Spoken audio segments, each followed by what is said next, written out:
Hello and welcome. You're watching NewsX India A-List. In our endeavor to bring forth the stories of some of India's finest and brightest, today we have put together yet another unmissable telecast with India's who's who. We are being joined by the very famous actor and performer Rasika Dugal, an Indian actress. She is known for her roles in several Indian movies and television shows. She made her screen debut with a small role in the film Anwar and went on to star in many critically acclaimed films, namely No Smoking, Aurangzeb and Kissa, Train Station, Tu Hai Mera and Hamid. In 2018, she was seen in the biographical movie Manto, based on the life of writer Saadat Hasan Manto, where she essayed the role of Safia Manto's wife, for which she garnered her first Screen Award nomination in the category of Best Supporting Actress. A versatile actor. Being there, having your film screened, what was the kind of response? It was the first time that my work had been reviewed by critics and international critics, and some of the reviews were so glorious and so favorable. Well known for her challenging role selection. Special about Lord Curzon Ki Haveli, what attracted you to the project? It is essentially a story of 5 people in a room. And the camera never leaves the room. So we're always in one space. Therefore, it's heavily dependent and reliant on performance. NewsX India A-List proudly recognizes Rasika Dugal for excellence in acting. Hello and welcome, I'm Uday Pratap Singh. You're joining us on this special interview on NewsX. We are in conversation today with actor Rasika Dugal. Rasika, welcome back to NewsX. Good to have you. Always a pleasure to be here. We are catching you very, very soon after you have come back from your big premiere. Your film Lord Curzon Ki Haveli was, of course, the closing night film at the at this prestigious festival, film festival in Chicago. So tell us about how that experience was for you. Firstly, being there, having your film screened, what was the kind of response, and then we'll talk about some other stuff as well that happened there. Very, very heartwarming, much more than I had expected. Lord Curzon Ki Haveli was the closing night film, as you rightly said, at the Chicago South Asian Film Festival. The last time I had been to Chicago was 12 years ago for the Chicago International Film Festival, where one of the first films that I had done in a lead part, a very indie film called Kshay, had premiered. And it was the first time that my work had been reviewed by critics and international critics, and some of the reviews were so glorious and so favorable at that time that I think it really gave me a lot of encouragement to continue on my journey, which at that time was very going through a very hard phase, because I'd already been working as an actor for 6 years and I hadn't had much luck. I'd done 14 films in small parts, and nobody had ever said nice things about my work because they just hadn't seen enough of it, And so I think Chicago has played a role in my acting career in a very special way, and it was very nice to go back. And it was just lovely to see that there are so many people there who are following my work. I have to admit that the largest following was for Mirzapur, as usual. And I hadn't expected that either. I thought there are only certain pockets in India which are so crazy about Mirzapur, but it seems to be something which is popular everywhere and across all kinds of viewers.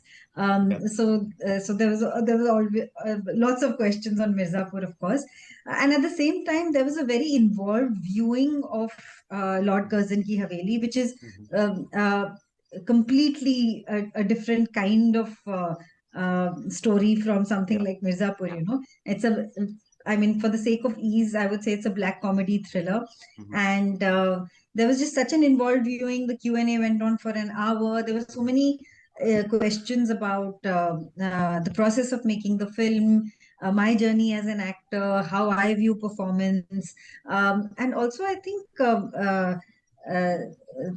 it's just very nice to see that there were a lot of people who are just starting out on their film journey, and it was just so nice to see that kind of enthusiasm, which was very familiar to me, because that's the kind of enthusiasm with which I had started going to festivals when I had my first work playing there. So yeah, it was quite nice. And you had your East meets West moment there as well, with, of course, the Mirzapur star meeting the Never Have I Ever star. I think you were together on a panel. Is that correct? That's right. I had not met Richa before this, and it was like an instant connect. We had so much to talk about. Richa, Apar Shakti, me, and Samrat were on a panel, East meets West, and it was just so nice to see the kind of work that South Asian actors are now getting, and it is now mainstream there that a South Asian narrative is mainstream there. And later we were hanging together, and we'd gone out somewhere, and there were these bunch of girls who were celebrating. One of them had their birthday, Okay. and they literally ran out of the car when they saw Richa, and they were like, "Hey, you're from Never Have I Ever." It was just such a moment, because I was like, "Wow, this is now mainstream in America." True, true, absolutely. And also, you've been doing the rounds, haven't you, off film festivals and off film events, because you were just in, of course, Chicago, as you were telling us, but before that, literally on the other side of the world in Australia, isn't that? I unfortunately couldn't make it for the premiere of Lord Curzon Ki Haveli to Okay. the Melbourne Film Festival. Yeah. And I was also nominated for Best Actor for Delhi Crime Yes, I at the believe same so. festival. Yes. But I was shooting at that time, so I couldn't make it. It's a lovely festival, and I've always wanted to go, but अभी उसका number नहीं आया. हर साल छूट जाता है.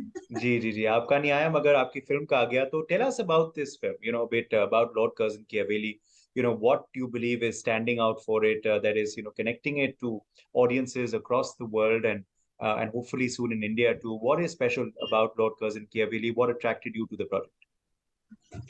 Well, what attracted me was that it is essentially a story of five people in a room, and the camera never leaves the room. So we're always in one space.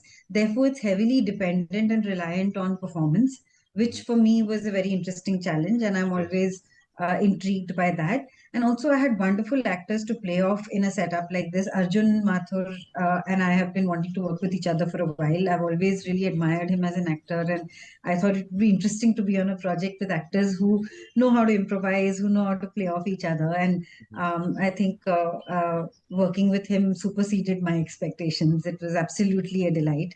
And also with Paresh Pahuja and Zohar Rahman and Tanmay Dhanania. Tanmay has done a lot of films which have been on the festival circuit, and I've always had a lot of admiration for his work. So yeah, to have the correct bunch of actors for a film like this, that was what was attractive to me about this setup. And I think Anshuman Jha, the director, really knew how to sort of bring that together, and we workshopped the film for a bit earlier. And I'm very happy to find that a lot of people want to workshop and prepare before films start. But I have Yeah. to say, very often the preparation process goes absolutely wrong. The idea of a workshop is exciting to people, but very few know how to workshop for a particular film. There's not one way to prepare for every role, and sometimes preparing for it in an incorrect way, where at least your idea of preparation doesn't match the other person's idea, it can really go wrong. But in this case, it was absolutely fantastic, and we had actually prepped some of it before the pandemic. And then we couldn't shoot the film because the pandemic happened. And when we were supposed to shoot the film again, I was really very busy in the middle of too many projects, and I was juggling too many things. And had it not been the memory of such an exciting preparation process, I might not have gone back to shoot for the film, Yeah. honestly. So I think that for me was very exciting as an actor. There are very few people who give you time to prepare, and to prepare in a good way. Yeah. And what is exciting about the film is that it's quite a bizarre film, I have to say, and I'm very intrigued to see how audiences respond to it. This was Yeah. the first time that I had watched it with an audience. I'd Okay. previously watched it by myself on a smaller screen. I mean, there were some jokes that I had not imagined would be funny, that people were totally enjoying. There were, of course, some that I had expected would really land well, but didn't quite. So, those kind of things happen. Every audience sort of watches a piece of work with their own set of idiosyncrasies, and that's always exciting to watch. Yes.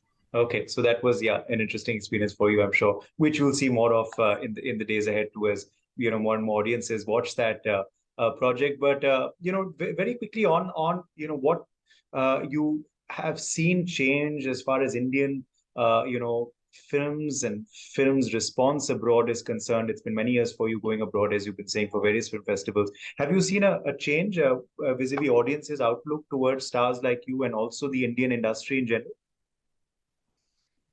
Well, there's obviously much more recognition of my work because previously, when I had gone to festivals, I don't think uh, the streaming services had happened in this way.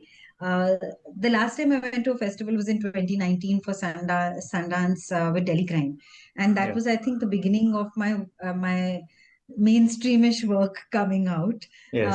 And so, yeah, a lot of people now who I meet are very familiar with my work. So that is different and it's very heartwarming, of course.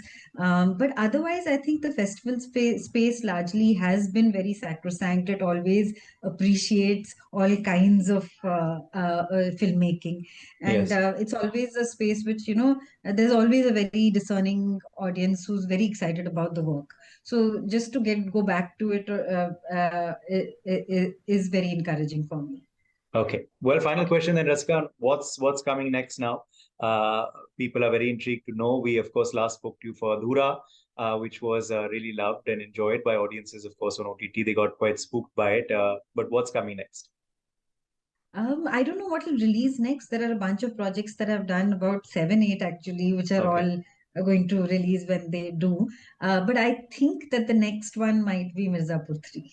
Okay. Okay. The next That's release might be Mirzapur 3. that's an interesting clue that you've given us, and I'm sure audiences are going to I don't wait know with when, bated but breath. it might Yes, be my but next it release. might be. It might be. Chaliye, we'll take that. Thank you so much, Rasika, once again for joining us on NewsX, and all the very best. Thank you.